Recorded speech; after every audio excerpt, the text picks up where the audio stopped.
ladies and gentlemen, welcome to yet another episode of Runecraft on BritCraft. This time, shortly after showing or making the other three videos about non-elite runes on wards and on tiers, we're going to speak a bit about elite runes, runes specifically made for elites.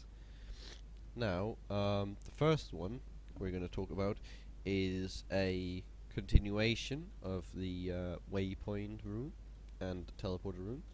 Therefore, I'm going to give myself some cobblestone. I think I actually still have the. Maybe I don't. No, I don't. I was about to say I might still have the Waypoint Rune from underneath the ground as I had before, but I don't. So I'm just going to make a waypoint here. Just a normal waypoint. Something I might have made before, and I'm going to make a. I'm going to have some signatures, like a red, green, a yellow, and a blue wool, like that. Dip, dip, dip, and dip. Okay. Waypoint has now been created. Now we all know that well, waypoints and teleporters work as they do, but elites get something a little more special. In case they are deep down in the nether or in the mine or something, they might not have brought along, well, they might not have the space or the time to set up an entire pound sign or an entire hashtag symbol. So therefore, you can make something called personal teleporter. Personal teleporter looks a bit like this. Well, it looks like this. Make it like that, and then you need the icon, which goes the signature like that, and then like that. So that should make the personal teleporter. Yeah, gives you back your keystone as well. What is it? It's called the personal teleporter set. It needs 4 redstone torches, like this. You can also engrave this, and I'm going to speak about engraving soon, but that's a very useful tool. It needs your signature box, like that. And then it needs a block like that. So that's all it needs. So now you can use it from the middle. You can also engrave it, so you can use it on an item. You can rename the item. So I am now allowed to, bam, go back here and I get my keystone back. So this spares some place. It also removes the teleporter instantly. So if you go down into your mine, you won't have this big thing just lying about and stuff. So it's a bit easier than the normal teleporter. So there's also the Mineshaft. I'm just gonna show as many as I can. Some might not have as big use as others. This is the Mineshaft. I'm not going to speak so much about it. It's pretty self-explanatory from the name, from the thing it does, literally everything. Just smash it like this. Depending on tier, it depends on the depth, but it only actually acts above tier 3. Well, okay, so apparently I can't use it, and frankly I'm not quite fussed with that because it's a relatively annoying rune to clean up from. So what it does is that it makes a mineshaft, which is huge practically. At level 1 it makes it 16 deep, and that's quite deep to be frank. And at level level 6 it makes it 160 blocks deep. So it makes it very deep depending on tier. So it's extremely important to remember to not use it for griefing, and that we will find out if you have. I'm not going to talk about the embedder, but I'm going to talk about the wall and the bridge master. The wall and the bridge master are creating things using simple runes. It looks something like this, and then out like this from each side, and then redstone torch, redstone. Not there, redstone torch, and then you put cobblestone, and I believe I believe the cobblestone are the tier blocks as well. So you can, depending on the tier block, see wall master. Now it gives me this, and this looks extremely stupid, to be honest, to be completely frank with you, because I gave it so many things and then it gives me this. What you do is you place a piece of cobblestone here, and then you just let it build. And as you can see, as you build, it starts creating a nice wall. The tier block determines the height and the material. So if I am to place a jungle wood, it creates the same. But if I do block of diamond instead, perhaps, it creates the same. I'm not sure why that does that, but I think you get it. I think you need the tier block in the creation as the cobblestone. Yeah, I think you get it from there. The same works as a bridge master.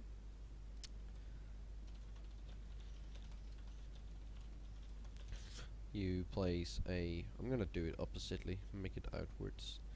Place like this, and then something there, then like that. I think you can see the pattern at this point. Oh, okay, it did make it the other way. So as you can see, now it makes a nice bridge that you can make to cross places. So again, you need 2 tier blocks of the same kind.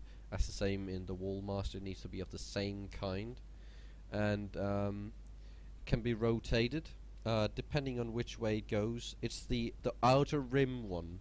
It's the one outer rim here. So making it this way would make it go out there, and making it the other way out here would make it go out there. So I hope that's understandable. I did it wrong, but I think you understand that.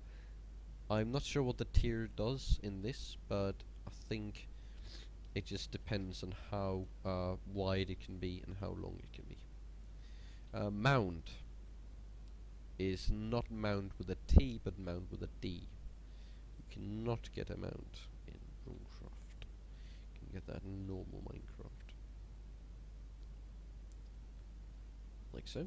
And then you use it, and it suddenly disappeared, didn't it? I wonder why. Oh, because it's created a mound in the ground. I used tier 1 blocks, so it was extremely inefficient. It had hardly any space to do it as well. So as said, it is extremely inefficient. If you want max usage, you need to use it at a hilled side, in a hill with a high tier block. But I think you get it. I'm not going to talk about the freezer, the surface tension, the magma gel, the Prometheus. The phantom torch is a very good one to talk about. You remember I talked about having a pit when I talked about the chest, the Cyrix chest, and you can have more pits. As you can see, I now have a pit which lights up the way for me. I cannot show you that it lights up the way for me as it is day, but as you can see, it lights up the way for me and it follows me everywhere. But you can also make a bit of a fun fact, a fun Easter egg, you could say. Not sure I could break it. You can't break it. A little fun Easter egg if you use it again here. If you make another one, this time with the redstone, and use standard place where I'm going to build. It will make a redstone torch instead. I'm not sure how this will be much more useful than a normal torch, but it's a little fun Easter egg, as I said. Next one I would like to talk about is the Forcefield. There's also the diver's helmet. Actually, I'm going to show the diver's helmet because why not? So it's best to create while in water. This fucking phantom torch is actually relatively piss annoying. Stop. Let's build like this. So I need stationary water one. Okay, so this is going to be a problem. Oh, maybe not. So if I'm just going to place around here to begin with, and then going to get myself iron helm one. So I'm not sure if it becomes unstationary when that happens. Let's hope it doesn't matter. Okay, there you go. Diver's helmet accepted. Wear this helmet to replenish water or air underwater. Oh. Go underwater. So you can see my air is actually slowly disappearing, although I am underwater.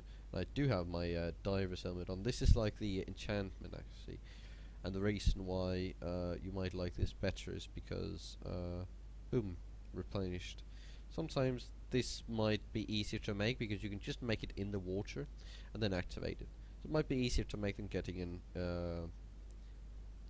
a enchantment. As you can see, replenished. Replenishes right before I'm meant to take damage.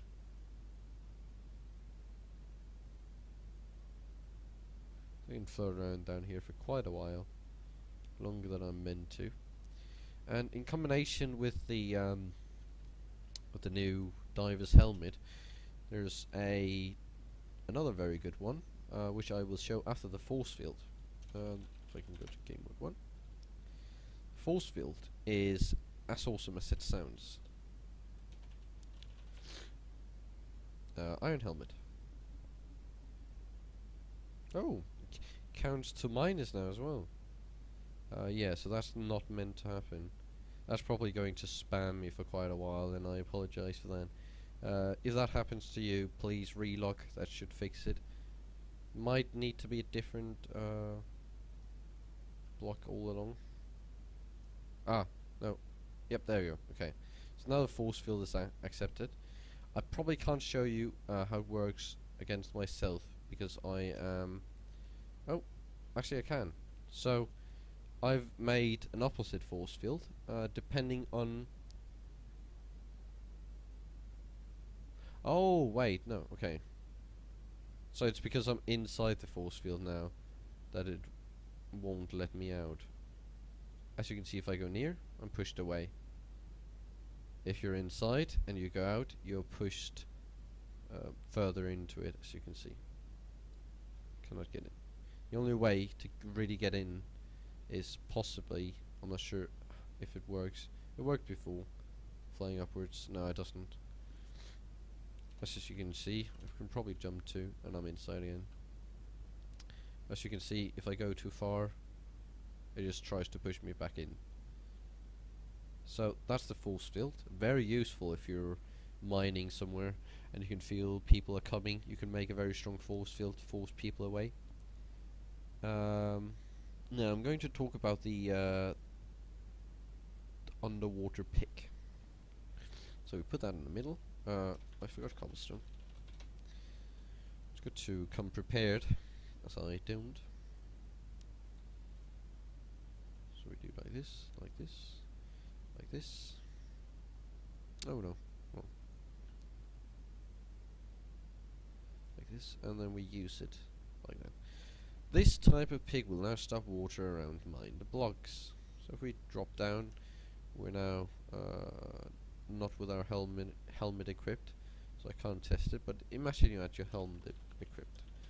And then mine this block, and it would now make this block into glass. As you can see, I could...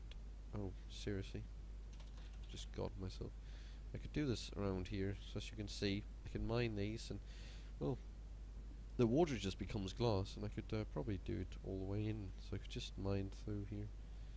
Make sure I wouldn't get hit by the water, and just mine through, you know. So it allows you to get through water by making a kind of underwater passage. Very useful. There's also the fire pick, which will melt anything instantly. I can show you how to make it. I will not test it out, but I'll show you how to make it. I was just thinking about whether I could test it out, but then I looked at the time, and I do not have too much time, to be honest. I am following a quite important timeline. So There you go. Rune or anything you mine with this would instantly be melted. You can now melt by mining with this type of pickaxe. I can quickly test it, very quickly, very quickly. Oh, that's not it. This diamond ore. No, not diamond ore. Ironing it. Quick. Ironing. Iron ore. Bam. Ironing it. You see? Okay. Okay. Same with gold ore. So it can be pretty useful. I believe it works with glass as well. There's also the water pick, which does opposite of the underwater pick. The water pick just stops lava. There's the leaf blower, which I would like to show you because it's very useful for people. So you do like this, you do not like that, like this, and then a torch there, and then I look at one, not like that. I iron X1, and then you activate it. You can now remove as many leaves with this type. You can now attack, and it'll, as with the power pick, you can then remove leaves as you would like. Of course, it only has a limited amount of uses. I think that sums up that amount of things. The next thing I would like to talk about is the bow of light. Arrow 1. See, okay, shoot torches with this bow. Okay. And it places a torch. Of course, it also requires arrows. As I currently have no arrows, I am unable to place any torches. But as you can see, where I shoot, it will place a torch. Place a torch there. I can't. I can place a torch down there. But I can't because I don't have any arrows. I can place a torch there. So as you can see, it bugs a bit out. So it's not sure where it can place the torch and where it cannot. But it tries to place it. And even if it places it in the air like this, always destroyed. It uses the torches you have in your inventory. Mind that. Twinshot is for both elites and non-elites. I'm just going to put that out there. Before people get mad at me for saying that this gives an unfair advantage in PvP, because it does, but that's why I've allowed everyone to use it. This is something that just recently happened. Recently being because I couldn't find the... So you shoot. As you can see, it shot multiple arrows. It shoots multiple arrows. It still takes all the arrows from your inventory, but depending on the tier, it shoots a higher amount of arrow. Like if you use, I believe, if you use a certain tier or higher, it only removes one arrow from your inventory. But if you use a low tier, it uses all the amounts of arrows. As you can see, it shoots with different length. But if you take them all together, it shoots with relatively high length altogether. Okay. I think that more or less does it for that. But I would just quickly like to talk about the Engraver. The Engraver is a very expensive rune, but it's very useful. I apologize for the sick nose and stuff. I've been ill over the time. Okay, so I believe that's it. So I'm not sure what you do from here. So let's guide each other through it. What this does is that it's now binded this as an enchantment to this specific pickaxe, I believe. I'm not sure actually. If I have to be frank, I have no idea what this does. Sorry for that. I am useless. There's one other thing. There's a different rune that you have access to. I forgot what it's called. What it allows you to do is to save a rune. So in case you ever want, as you can see, I thought it was Engraver Rune, but I guess it wasn't. What I thought it was that you could save a rune and then always activate it. For example, you could save your your personal teleport, as I spoke at the beginning. You could say your personal teleport and then always use it on an item. So you could make a personal teleport and then go somewhere and then activate it using that item. I believe you just have to use an item on the personal teleport. I'm not sure though, don't take my word on it. Hopefully you'll find out. This is why we added Runecraft. This is just a basic quick explanation of what can you do, what can't you do, and I hope you've learned something from this. It's not over yet though. I have one rune left to show you, the Permanence, which is the the lover of all runes, if you could say so. It's extremely expensive. I redstone 1, I diamond block 1, I redstone torch 1, I dragon egg 1. Okay, so you start with placing a dragon egg in the middle. Again, you would not ever get to use this unless you get into the end. You then place around in a circle here. This is extremely complicated, so I am happy I've got a picture of how it's meant to be. Place a diamond one there. Place around here. We can continue this over here. Should touch that around like that. Should go up in a to here. Go further out here. Then like that. Like that. Like that. So again, only elites can use this, and I would say it's kind of an unfair advantage, but I thought it's so hard to get this that even if an elite were to ever get this, I mean, I don't think I'd bother being mad at them as a player. I think I've broken something. Yeah, I've done something wrong. As you can see, it's already getting confusing. Needs to be a torch. 1, 2, 3, 4. There you go. And 1 out, 1 there. Yeah, okay, that fits. That was my bad. Me being stupid. Like that. It looks kind of like a pentagram or something. Which I believe is what it's meant to be. I believe it looks something like this. Okay, so first you need to bind the rune, which first you need to make the rune you want to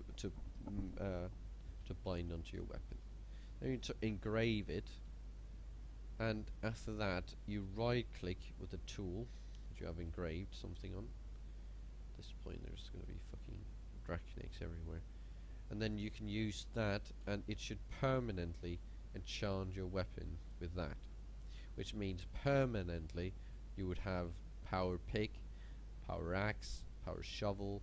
It does not work on armor currently, but the whole rune will be consumed and it will make you be able to use a certain tool. Whether or not it looks like this is, I'm quite unsure, but it looks like what I can see in this image. It might just be that I've made a little mistake somewhere that it doesn't work. It might also be that I haven't engraved anything, I don't understand what the engraver is and stuff like that. I hope you'll find out how it works, and that's why we're opening the end soon. That's why this video will also work as a kind of little secret video that you'll see, and we'll explain, well, we're opening the end soon, and we're going to let players cooperatively fight against the dragon, and then we're going to have one person be the lucky owner of a dragon egg. It can be an elite, it can also be a non-elite. If it's a non-elite, he can sell the egg to an elite and hopefully earn a good bounty for that egg. I think we're going to take a completely random person, and apart from that, I hope you're going to enjoy. There's one video left which is about hexes and curses. I might also show a bit about secret doors in it. I don't know. We'll see. Thank you for watching, and I hope you have a nice day. And we hope you enjoy BritCraft and Runecraft.